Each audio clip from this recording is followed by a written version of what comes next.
Jadi jadi ceritanya ini awalnya ini adalah pertemanan lewat sosial media. Dalam hal ini WhatsApp. Di grup WhatsApp itu semuanya perempuan. Kemudian tiba-tiba ada yang menjapri Nisa untuk kenalan. Kemudian Nisa merespon, akhirnya kenalanlah dalam bentuk pengetahuannya masih perempuan. Ya kan? Masih foto DP kan? Komunikasi lewat DP, berjalan waktu, kemudian video call, kemudian video call ini ternyata di sana ketahuan bahwa itu laki-laki, dan akhirnya Nisa memblokir nomor itu. Tetapi nomor Nisa ini sudah, apakah karena faktor kecanggihan teknologi, semua nomor-nomor yang ada di dalam itu sudah diambil oleh nomor yang bersangkutan. Akhirnya Nisa ini dengan mudahnya dihubungi orang tuanya, dihubungi saudaranya, tetangganya. Akhirnya komunikasi ini sulit terputus, sehingga komunikasi antara Nisa dengan dia, karena faktor memang ya harus juga kita akui sebagai pengacara bahwa awalnya pertemanan, kemudian terjadi suka sama suka, ya itu faktanya seperti itu. Kemudian berjalannya waktu, kemudian dilamar, ditolak, tentu kan ada proses di situ, Pak. Kalau berbicara tentu tentang perkawinan, ada hal-hal yang harus dipertimbangkan di situ. Wanita juga tidak mungkin serta-merta kita kemudian berteman, kemudian pacaran, kemudian bisa langsung ke pernikahan. Ada proses kan. Mungkin Nisa mengetahui, mengalami sesuatu yang menjadi pertimbangannya bahwa oh ini tidak mungkin jadi suami saya, akhirnya dia tolak, kira-kira seperti itu. Sampai akhirnya Nisa mau nih, gimana mau dilamar sama laki-laki itu? Ditawarin apa mungkin? Nisa. Jadi ceritanya begini, terkait mengenai lamaran itu, awalnya itu Nisa sudah dilamar oleh orang lain. Ada laki-laki lain melamar, itu atas restu orang tua, hubungan atau komunikasi orang tua si laki-laki yang sudah diterima lamarannya. Ini Nisa jelas ada komunikasinya dengan si Ali ini. Karena untuk meyakinkan Nisa ini bahwa suka sama suka, Nisa itu pergi meninggalkan rumah, lari sampai di bandara dengan perjanjian bahwa nanti di situ dijemput oleh Ali. Faktanya ternyata Ali ini tidak menjemput Nisa di bandara. Sehingga Nisa kecewa. Berjalannya waktu Nisa mengetahui beberapa hal-hal yang sifatnya dianggap bahwa itu bisa menjadi alasan atau pertimbangan untuk membatalkan hubungan mereka.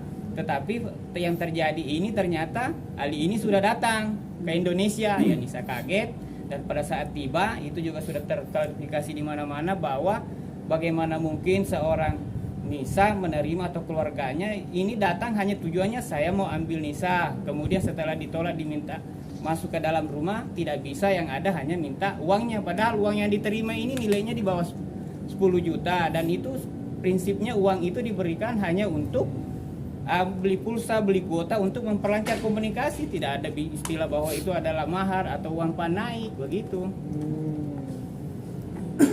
Tapi awalnya sebenarnya suka misalnya gitu. Ya, kami lawyer betul-betul ingin membuka terang benderang ini masalah. Awalnya pertemanan, saling suka sama suka, kemudian berjalannya waktu mau mengarah ke hubungan perkawinan, tetapi ada pertimbangan dari klien kami. Ya jelas kalau ditolak, apalagi orang tua sudah menerima lamaran laki-laki lain.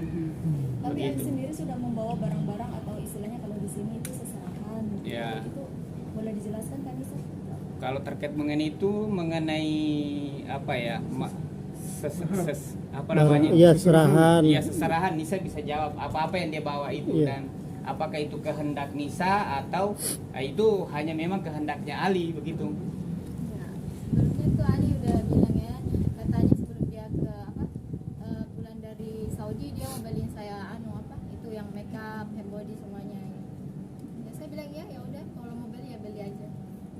Tapi bukan permintaan dari Bukan, Nisa. malah waktu itu saya bilang nggak usah beli, nanti kita beli di Jakarta. Cuma ya dia sendiri yang mau beli. Apa aja, Nisa? Ya. Apa aja? Barang-barang apa aja? Saya lihatnya itu di situ ada sandal, terus make up sama lulur, hand body gitu, sama ada juga jam tangan. Kak, pengakuan dari Ali sendiri itu permintaan dari Kanisa, kemudian Ali kesini juga permintaan dari Kanisa, makanya dia masih menunggu nih Kanisa. Saya nggak bisa jelasin kalau itu, intinya saya udah Saya udah jelasin semuanya toh tadi. Intinya begini, mohon maaf saya ambil alih bahwa terhadap masalah yang dialami Nisa ini kita adukan ke Komisi Nasional Anti Kekerasan Terhadap Perempuan. Kita adukan ini, biarkanlah lembaga ini yang menilai di mana posisinya Nisa sebenarnya di dalam permasalahan ini dan seperti apa. Bang, Jadi sembari diajak nikah dia pakai kekerasan atau gimana? nah itu dia bang. Kalau Dipaksa, ada intimidasi seperti apa? Kalau itu sebenarnya kami menganggap bahwa ada intimidasi dan kekerasan itu jauh hari sebelum ini viral di sosial media ya. Ini bisa diklarifikasi langsung bahwa si Ali ini pernah menyampaikan bahwa dia akan ke media sosial, dia akan ke seluruh media nasional menyampaikan bahwa Nisa ini di posisi orang yang salah. Saya selaku kuasa melihatnya seperti itu, wah ini kurang beres juga, sudah niatannya Itu ini terlihat ancaman gitu. sudah tidak bukan lagi persoalan cinta ini kalau begini, makanya ya kita bawa ke Komnas Perempuan. Mungkin juga hari ini kami akan melakukan pelaporan di kepolisian, dalam hal ini Mabes Polri. Jadi setelah ini kami akan langsung ke Mabes Polri karena benar-benar Pak, saya juga sebagai kuasanya ini dibully kiri kanan kok, bela perempuan yang salah, padahal ini satu kampung saya bawa ke Jakarta tujuannya mengklarifikasi di mana posisi kamu salah benarnya ya, bahkan proses waktu yang menjawab klarifikasi itu. Tetapi berjalannya waktu ya kok saya juga disudutkan, Nisa tambah disudutkan. Makanya setelah saya melihat prosesnya jauh lebih dalam, saya melihat permasalahan ini, oke, kau salah, kalau kamu salah kau yang masuk penjara, kalau dia yang salah dia yang harus tanggung resikonya. Intinya saya ini juga persoalan menyangkut persoalan keluarga sampai mengganggu, saya bilang kita akan kejar ini persoalan masalah ini. Maaf bang, kampungnya di mana Pak?